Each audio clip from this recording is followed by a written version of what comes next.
दोस्तों, राजस्थान के जैसलमेर में एक लड़की की शादी होती है, लेकिन शादी के तीसरे ही दिन उसके पति की मौत हो जाती है।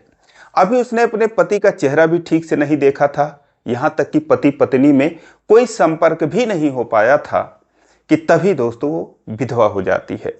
लेकिन अब वो जिस खानदान में उसकी शादी हुई थी, उसकी एक अजीब सी परंपरा थी कि विधवा का पुनर्विवाह नहीं हो सकता था। विधवा होने पर उसे अपनी शेष जिंदगी भगवान की भाव भजन करके गुजारनी होती थी। उसे ब्रह्मचारिणी का पालन करना होता था। अब दोस्तों, अभी उसकी उम्र मात्र 22-23 साल की थी। खूबसूरत थी, नौजवान थी और उसके सामने पूरी जिंदगी पड़ी थी। आगे की जिंदगी उसे ब्रह्मचार्य का पालन करके गुजारना था, भाव भजन करके गुजारना था। लेकिन दोस्तों, क्या वो ऐसा कर पाती है? उसी औरत की एक संघर्ष भरी एक कहानी है। आइए जानते हैं पूरी कहानी इस वीडियो में। लेकिन वीडियो में आगे बढ़ने से पहले बस वही रिक्वेस्ट, वीडियो को लाइक कर दीजिए, चैनल को भी सब्सक्राइब कर लीजिए ताकि मेरा हौसला बढ़ता रहे। दोस्तों, ये कहानी है राजस्थान के जैसलमेर की। एक लड़की जिसका नाम दीपशिखा होता है, उसकी उम्र मात्र 22-23 साल की थी। अभी ज्यादा पुरानी कहानी नहीं है, कहानी है 2013 की। लेकिन ये कहानी आपको 19वीं सदी के जमाने की याद दिला देगी। दोस्तों, दीपशिखा की शादी एक लड़का जिसका नाम प्रभु दयाल होता है उससे होती है। जो दीपशिखा के घर वाले थे और प्रभु के घर वाले थे, प्रभु दयाल के घर वाले, दोनों बहुत ही राजे रजवाड़े टाइप के लोग थे। बड़ी धूमधाम से शादी होती है। हाथी घोड़े ऊंट सब कुछ जाते हैं उस शादी में। और दीपशिखा थी, वो भी बहुत खुश थी कि उसकी शादी एक कुंवर से हो रही है दोस्तों। लेकिन जब वो शादी करके घर आती है, उसका सपना चकनाचूर हो जाता है। क्योंकि जो प्रभु दयाल था दोस्तों, एक हिस्ट्री सीटर टाइप का वो लड़का था। हमेशा मरने मारने की बातें करता था, गोले बारूद तोप की बातें करता था। यही इसकी हिस्ट्री थी। अभी वो शादी को 3 दिन बीते थे। 2 दिन तो अपने दोस्तों के साथ जश्न मनाने में बिता देता है, फायरिंग करने में बिता देता है। तीसरे दिन उसके दोस्तों का किसी ग्रुप से झगड़ा हो जाता है। उसमें इसको निपटारा करने के लिए बुलाया जाता है। दोस्तों, ये फौरन अपनी गाड़ी लेकर और बंदूक लेकर पहुंचता है। दोनों तरफ से गोलीबारी होती है। क्रॉस फायरिंग में 3 लोग मारे जाते हैं। दोस्तों, उसमें प्रभु दयाल भी होता है। प्रभु दयाल की जब मौत हो जाती है तो उसके घर वाले, उसके माता पिता, उसके अन्य जो खानदान के लोग थे, बड़े शान से उसका अंतिम संस्कार करते हैं। ऐसे लगता है जैसे कहीं से जंग पे शहीद होके आया हो। और उसके बाद दोस्तों, वो कहते हैं कि हमारा बेटा शान से जिया और शान से मर गया, शेर की तरह जिंदगी जिया। लेकिन उन्हें क्या पता, वो लोगों को सिर्फ अपनी इज्जत लोगों के बीच में बना रहे थे, अपना सीना चौड़ा कर रहे थे, अपने बेटे का मान बढ़ा रहे थे। लेकिन उन्हें क्या पता कि उसकी जिंदगी, वो किस तरीके की जिंदगी जिया था, कहना भी उचित नहीं है। कहते थे शेर की जिंदगी जिया, लेकिन जिंदगी दूसरे तरीके का जिया था उसने। फिलहाल अब उसकी मौत के बाद यह हुआ कि सबसे बड़ा सवाल दीपशिखा का क्या होगा। शादी को मात्र 3 दिन हुए थे, लेकिन दीपशिखा के ससुर, जिनका नाम हरि सिंह होता है, हरि सिंह कहते हैं कि अब करेगी क्या, एक शेर की विधवा है और इसे तो फक्र होना चाहिए। अब सारी उम्र जो है इसे प्रभु दयाल का एक मूर्ति बनवाकर उसकी पूजा करना चाहिए और ताउम्र वफादारी करनी चाहिए और उसके आत्मा की शांति के लिए भगवान से भजन करना चाहिए। यही हमारे खानदान की परंपरा भी है और यही इसको चाहिए भी। अब दोस्तों, जो उसके माता पिता थे दीपशिखा के, वो भी कहते हैं कि बेटा, हमारे खानदान में वाकई में दोबारा शादी नहीं होती। बहुत जमाने में, सदियों की परंपरा चली आ रही है। बहुत जमाने में एक तो किसी की शादी हुई थी, उनका गौना भी नहीं गया था और पति की मौत हो गई थी। ताउम्र जो है वो पति के घर जाकर और एक तलवार को पति मानकर और वो ताउम्र रही। अब दोस्तों, वो कहते हैं जैसा तुम्हें रखेंगे तुम्हारे ससुराल वाले, वैसे तुम्हें रहना पड़ेगा। ऊपर वाले को यही मंजूर था तो यही हुआ तुम्हारे साथ। ये समझ लो कि किसी जन्मों का पाप है जिसे तुम्हें इस जन्म में काटना है। दोस्तों, दीपशिखा क्या करती? उसने कहा ठीक है, जब सबकी यही राय है और ये नियम है, इस नियम को तोड़ा नहीं जा सकता, वो भी हालात से समझौता करने की सोचती है। दोस्तों, जो हरि सिंह थे उनका एक आलीशान कोठी था, जैसे कि राजे रजवाड़े टाइप के थे वो। कोठी के अगल बगल 20-25 एकड़ की जमीन उन्हीं की थी और सारी बाउंड्री से घेरी गई थी, चार दीवारी से घेरी गई थी। उसके कॉर्नर में दूर उस घर से, अपनी हवेली से 300-400 मीटर दूर एक कोने में उसके लिए एक घर बनवा देते हैं, बल्कि एक पुराना घर वहां बना था उसी को रिपेयर करवा देते हैं और कहते हैं कि अब ये जो बहू है वहीं पर रहेगी, इसलिए भी कि ताकि ये विधवा है और सुबह सुबह कोई इसका चेहरा ना देखे, इससे हमारी किसी की मुलाकात ना हो और इसे अब एकाकी जीवन बिताना है तो इसको वहीं पर रहना पड़ेगा। फिलहाल वो वहां पर रहने लगती है। एक बुजुर्ग महिला जो है उसकी सहायता में वहां पर कर दी जाती हैं। उन महिला का नाम जानकी होता है। अब वो वहां पर रहने लगती है।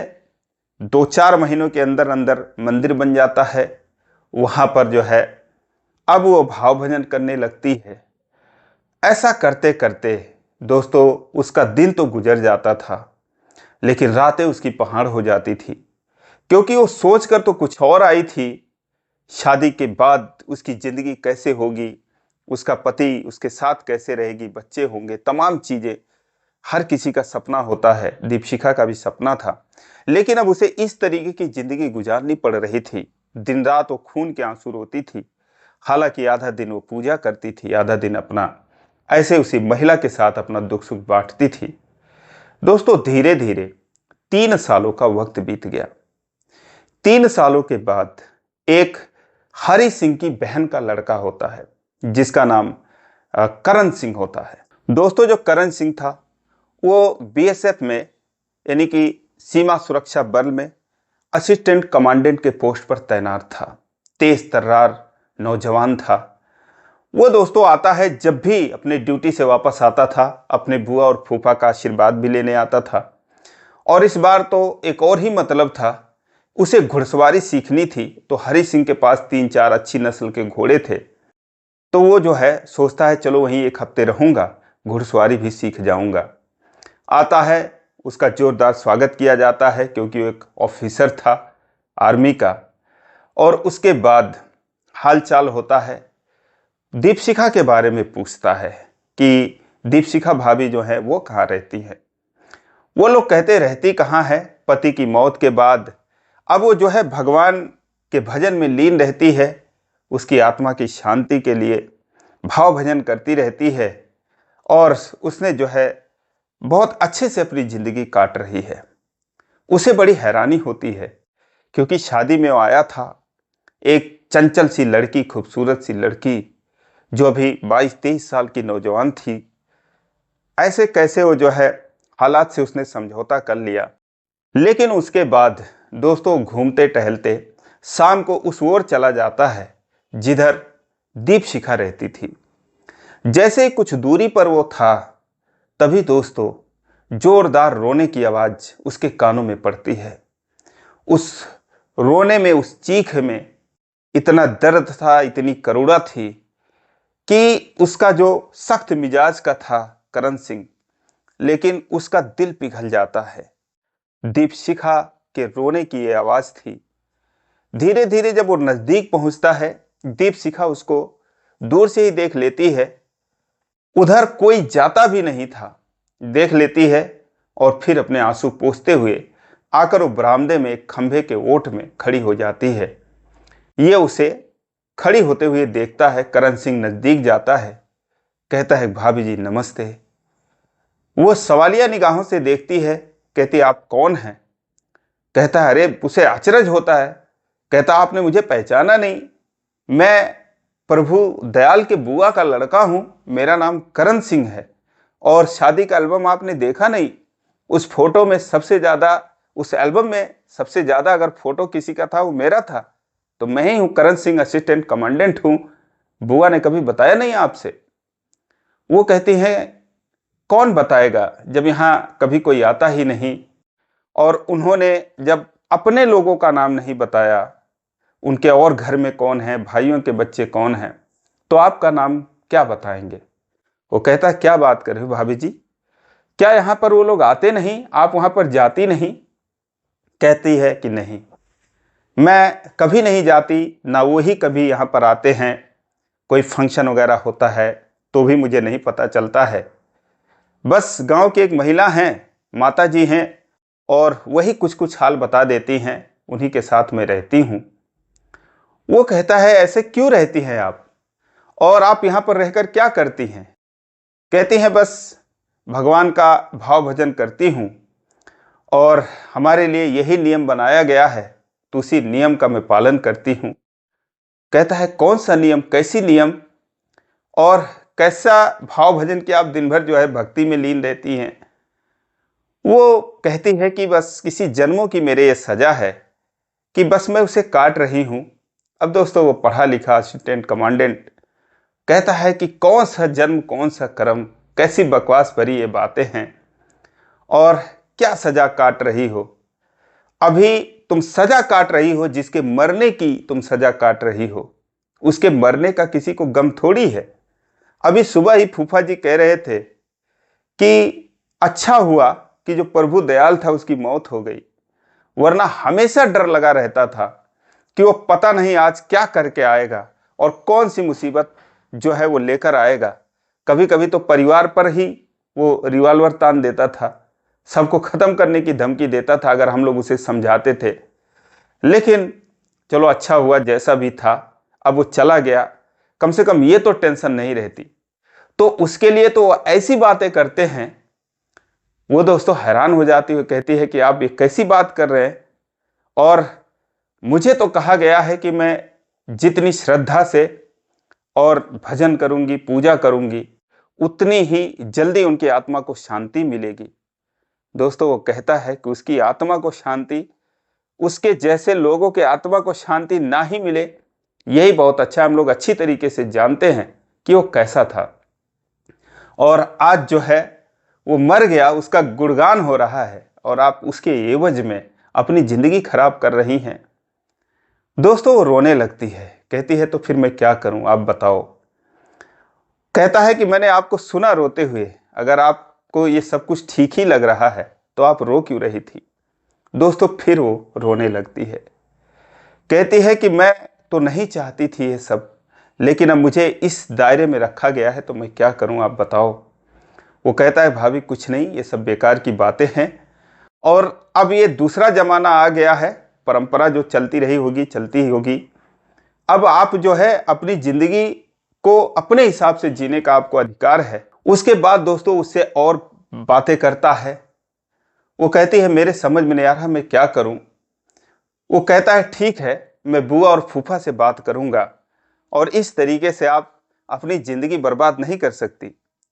दोस्तों, उसके जो है थोड़ी सी उम्मीद की किरण जगती है। कहती है, ठीक है, मैं जो है आपका इंतजार करूंगी, आप आकर मुझे जरूर बता देना। उसके बाद वो उसे नमस्ते करता है, चला जाता है। उसे आशा भरी निगाहों से वो देखती है, और उसके दिल में ये उम्मीद हो जाती है कि चलो, ये पढ़े लिखे हैं, असिस्टेंट कमांडेंट हैं, वो भी पढ़ी लिखी थी थोड़ी बहुत, तो ये कुछ ना कुछ अब जरूर करेंगे। लेकिन दोस्तों, वो जब जाता है और अपने बुआ फूफा से बात करता है कि जो दीपशिखा भाभी हैं उनकी कहीं आप लोग अब उनको मुक्त कर दीजिए, वो जाएं अपनी जिंदगी जिए। कौन से उनके 2-4 बच्चे हैं, आप लोगों ने इस तरीके से उनको वहां पर पुजारन बनाकर रख दिया है, कैसे कोई ब्रह्मचारी का पालन करेगी इसी उम्र से? दोस्तों, वो लोग हैरान हो जाते हैं, कहते हैं, क्या बात कर रहे हो तुम वहां क्यों गए थे, किस लिए गए थे? उस अपशकुन का मुंह देखने, अपशकुन हो गया, मनहूस का मुंह देख कर आए हो, तुम आर्मी वाले हो, और उसका मुंह देख के कम से कम नहीं जाना चाहिए तुम्हें। वो कहता है, अब दोस्तों वो समझाता है, और वो लोग भी इसे समझाते हैं, लेकिन कोई किसी की बात नहीं समझ पाता है।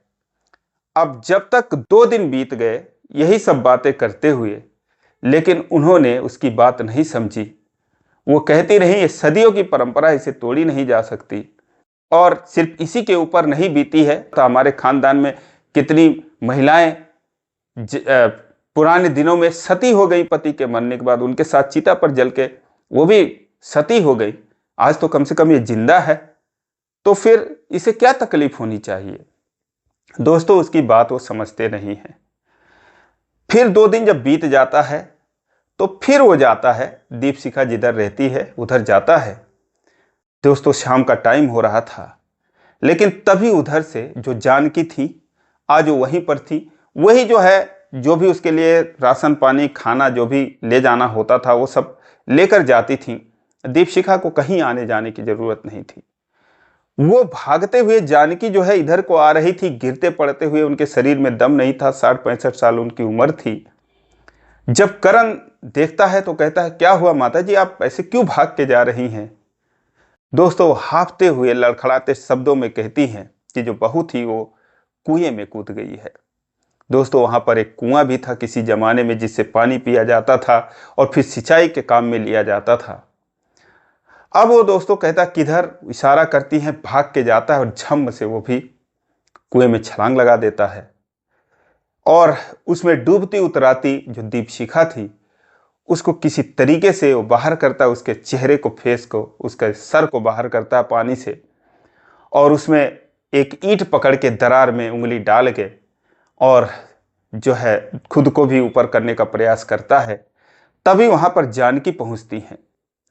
वो जानकी से कहता है कि माता जी कोई रस्सी वगैरह है तो लाओ। अब दोस्तों रस्सी तो थी नहीं। उसके बाद वो जाती है, जितनी भी वहां पर साड़ियां थी, दीपशिखा की सफेद साड़ी, सूती साड़ी थी, इनकी भी साड़ियां थी, वो सारा समेट कर लाती है, एक के साथ एक बांधती है फटाफट और कुएं में लटकाती है। फिलहाल वो साड़ी का जो रस्सी कहें वो पहुंच जाता है उसके पास, उसे करण सिंह पकड़ लेता है और उसके बाद जो दीपिका ने साड़ी पहन रखी थी उसे खोलकर खुद को दीपिका से बांधता है, कमर से कस के। और बांधने के बाद दोस्तों वो हट्टा कट्ठा नौजवान था, आर्मी का, ताकत थी अंदर। दीपिका कोई बहुत ज़्यादा उसका वजन था नहीं, हल्की फुल्की थी। फिलहाल वो किसी तरीके से जो कुएं के ऊपर पत्थर का वो रखा हुआ था उसमें बांध देती हैं साड़ी को। वो खुद को दीपिका के साथ बाहर आने की कोशिश करता है। काफ़ी टाइम लग जाता है, लेकिन जैसे ही ऊपर आने वाला होता है वैसे ही दोस्तों दीपिका को होश आ जाती है। दीपिका को होश आता है तो वो देखती है खुद को करण से चिपकी हुई। वो हैरान हो जाती, कहती है कि आप ये क्या कर रहे हो और मुझे छोड़ो। वो कहता है बाहर निकलूंगा तो छोड़ दूंगा। दोस्तों बाहर निकलता है, खुद को खोलता है। उसके बाद कहता है ये क्या कर रही थी आप। कहती है मैं क्या करूं, एक उम्मीद जगाकर आप चले गए और उसके बाद आप भी गायब हो गए। 2 दिन हो गए आप आए नहीं। मैंने बहुत कुछ सोच लिया और अब मैंने जितना सोच लिया था फिर उसके आगे मुझे और कुछ सूझ नहीं रहा था। आप गायब हो गए तो मुझे लगा कि अब कोई उम्मीद नहीं है, तो इसके अलावा मेरे पास कोई रास्ता नहीं बचा था। वो कहता है अरे क्यों घबरा रही हो, मेरा इंतजार कर लेती। मैं जो बुआ फूफा से बात करके आया हूं वो मान गए हैं और वो कह रहे हैं कि हाँ तुम अपने हिसाब से अपनी जिंदगी जी सकती हो, उन्हें कोई एतराज नहीं है, मैंने समझाया, वो मान गए हैं। दोस्तों उसके बाद वो खुश हो जाती है, उसका पैर पकड़कर रोने लगती है। उसके बाद खुशी खुशी जाती है, नहाती, अपने कपड़े बदलती है। लेकिन दोस्तों जो जानकी थी उन्हें अच्छी तरीके से पता था कि करण सिंह झूठ बोल रहा है। वो उससे कहती है कि बेटा आप ये झूठ क्यों बोल रहे हो, मुझे अच्छी तरीके से पता है कि वो लोग ऐसे किसी बात पर विचार भी नहीं कर सकते हैं, क्योंकि मैंने कई बार जो मालकिन है उनसे बोला है और पिछले 3 साल से कैसे अब जिंदा रही है मैं ही जानती हूँ। कभी कभी इसका दुख तो मुझे ऐसे नहीं देखा जाता है कि मैं सोचती हूँ मैं ही अपनी जान दे दूँ, लेकिन मैं सिर्फ इसके लिए ही जिंदा हूँ। और आज आप झूठ बोल रहे हैं, इसको पता चलेगा सच्चाई के बारे में तो फिर इसके ऊपर क्या गुजरेगी। इसको तो यही करना है जो भी करने जा रही थी। दोस्तों अब वो जो है खामोशी से उनका चेहरा देखता है, उनकी बातें सुनता है। कहता है हाँ माता जी ये तो सच है कि वो लोग बात नहीं माने, लेकिन ये भी सच है कि मैं इनको मरने भी नहीं दूंगा। कहती है क्या करोगे। कहता है क्या ऐसा नहीं हो सकता, आप बुजुर्ग हैं, आपने दुनिया देखी है, आप ही बताइए कि क्या इनकी शादी मुझसे नहीं हो सकती।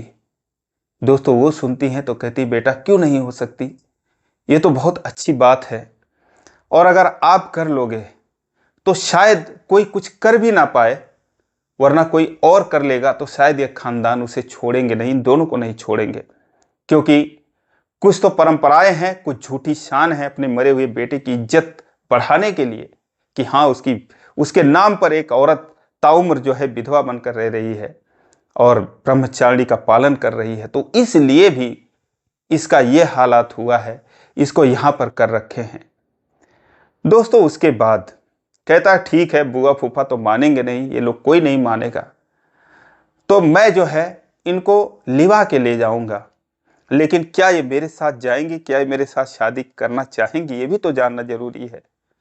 दोस्तों वो जाता है और दीपशिखा से कहता है कि भाभी ऐसा है कि बुआ फूफा तो मान गए हैं, लेकिन मैं चाहता हूं कि आप मेरे साथ ही शादी कर लें, तो कैसा रहेगा। दोस्तों जब करण सिंह की ये बात सुनती है तो जो दीपशिखा थी वो अब क्या कहे, इससे भी अच्छा प्रस्ताव क्या हो सकता था दीपशिखा के लिए। रोने के अलावा उसके आंखों में आंसू आ जाते हैं।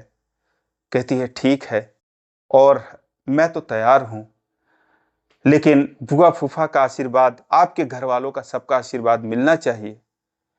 दोस्तों वो जो जानकी थी वही खुद बताती है कि 3 दिन इसका पति जो है शादी को हुए थे लेकिन संपर्क नहीं हुआ था, बेटा ऐसे ऐसे वो था।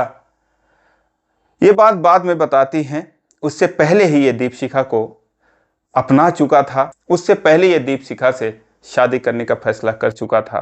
अब दोस्तों उसी दिन रात के अंधेरे में जब हर कोई सो रहा था, 3 लोग जग रहे थे, दीपशिखा, जानकी और करण सिंह। दोस्तों करण सिंह जीप लेकर आया था और उसी जीप में दीपशिखा को बिठाकर दोस्तों वहां से भाग जाता है।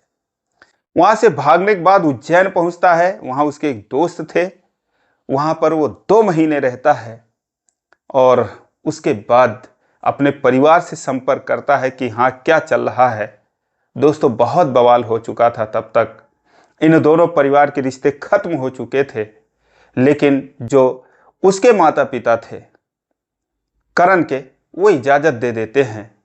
कहते हैं कि तुम इतने बड़े ऑफिसर हो, तुम्हें खुद अपने फैसला लेने का हक है, बड़े बड़े फैसले लेते हो, तो हमें फक्र है तुम्हारे इस फैसले पर। दोस्तों उसके बाद वो परिवार तो मंजूर कर लेता है इनके रिश्ते को, लेकिन उसके बुआ फूफा से उसका रिश्ता हमेशा के लिए खत्म हो जाता है। आज दोस्तों वो एक साथ रहते हुए उसके बाद शादी करते हैं। इस शादी को 10 साल होने जा रहे हैं। आज बहुत खुश हैं, इनके 2 बच्चे भी हैं और जो करण सिंह हैं वो डिप्टी कमांडेंट हैं और बहुत ही शानदार तरीके से लाइफ एंजॉय कर रहे हैं।